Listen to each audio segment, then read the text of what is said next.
ಭಗವಂತನ ಸೇವೆ ಮಾಡೋದಕ್ಕೆ ಮಾತ್ರ ನನಗೆ ಅವಕಾಶ ಕೊಡಿ, ಆರೋಗ್ಯ ಭಾಗ್ಯ ಕೊಡಿ, ಎಲ್ಲ ಕುಟುಂಬ ವರ್ಗದವರು ಚೆನ್ನಾಗಿರಬೇಕು.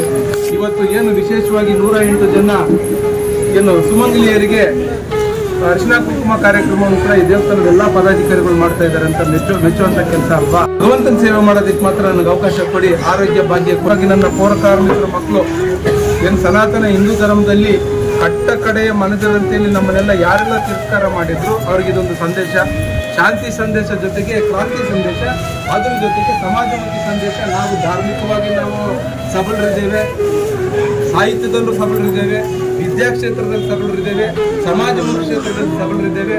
ಮತ್ತೆ ನಾವು ಯಾರಿಗೇನು ಕಡಿಮೆ ಇಲ್ಲ ಅನ್ನುವಂಥ ಮಾತನ್ನ ಈ ಸಂದರ್ಭದಲ್ಲಿ ಮತ್ತೆ ಎಲ್ಲ ಸಮಾಜದ ಸ್ನೇಹಿತರನ್ನೆಲ್ಲ ಇಲ್ಲಿ ಒಗ್ಗೂಡಿಸ್ಕೊಂಡು ಸಮಾಜಮುಖಿ ಕೆಲಸ ಮಾಡಿಕೊಂಡು ನಾವು ಚಂದರಹಿತ, ವರ್ಗರಹಿತ, ಪ್ರೇಮಭರಿತ, ಗುಲಾಮಶಾಮ ಗೆಳೆತನದ ಆಸೆಯನ್ನು ಉತ್ಪನ್ನ ಮಾಡ್ತಾ ಇದ್ದೇವೆ. ಇದು ನಿಮ್ಮೆಲ್ಲರ ಸಹಕಾರದಿಂದ ಸಾಗ್ತಾ ಇದೆ ಅಂತ ನಾನು ಅದನ್ನು ಭಾವಿಸ್ಕೊಂಡಿದ್ದೇನೆ. ಇಲ್ಲಿನ ಜನ ತುಂಬಾ ಶಾಂತಿ ಪ್ರಿಯರು. ಇದು ಯಾವುದೇ ಸ್ವಾರ್ಥಕ್ಕಾಗಿ ಅಥವಾ ಲಾಭಕ್ಕಾಗಿ ನಾವು ಮಾಡ್ತಿಲ್ಲ. ನನ್ನ ಸಹೋದರ ಟುಡೇ ಕನ್ನಡ ಚಾನೆಲ್ನ ಸಂಸ್ಥಾಪಕರು ಚಂದ್ರಶೇಖರ್ ಹೇಳ್ತಾರೆ, ಸ್ವಾರ್ಥಕ್ಕಾಗಲ್ಲ, ಲಾಭಕ್ಕಾಗಲ್ಲ, ಮತ್ತೆ ಯಾವುದೇ ಮುಂದಾಲೋಚನೆ ಇಲ್ಲ, ದುರಾಲೋಚನೆ ಇಲ್ಲ.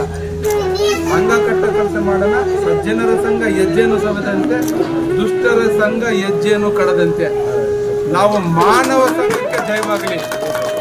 ಕುಲವೆಂದು ಒಡೆದಾಡಿದಿರಿ, ಕುಲವೆಂದು ಒಡೆದಾಡಿದಿರಿ, ನಿಮ್ಮ ಕುಲದ ನೆಲೆ ಏನಾದರೂ ಬಲ್ಲಿರ ಅಂತ ಕನಕದಾಸರು, ಸಂತರು, ಕಬೀರರು, ಪುಣ್ಯ ಪುರುಷರು, ಮೇರು ಪುರುಷರು, ಸಿದ್ಧ ಪುರುಷರು, ಆದರ್ಶ ಪುರುಷರು, ಸಾಮಾನ್ಯ ಪುರುಷರು, ನಮ್ಮ ಮನೆಯಲ್ಲಿರೋರು, ನಿಮ್ಮ ಮನೆಯಲ್ಲಿರೋರು, ಅಕ್ಕ ತಂಗಿರು, ಅಣ್ಣ ತಮ್ಮಂದ್ರು ಎಲ್ಲ ಸೇರಿ ಇದನ್ನೇ ಬಯಸೋದು. ಆದ್ರೆ ನಾವು ಕುಲ ಅಂತ ಹೊಡ್ಕೊಂಡು ಯಾಕೆ ಬೇಕಾಗಿತ್ತು ಈ ಕುಲ? ಮಾನವ ಕುಲಕ್ಕೆ ಜಯವಾಗ್ಲಿ ಅಂತ ಎಲ್ಲ ಜೋರಾಗಿ ಹೇಳಿ ನೋಡೋಣ.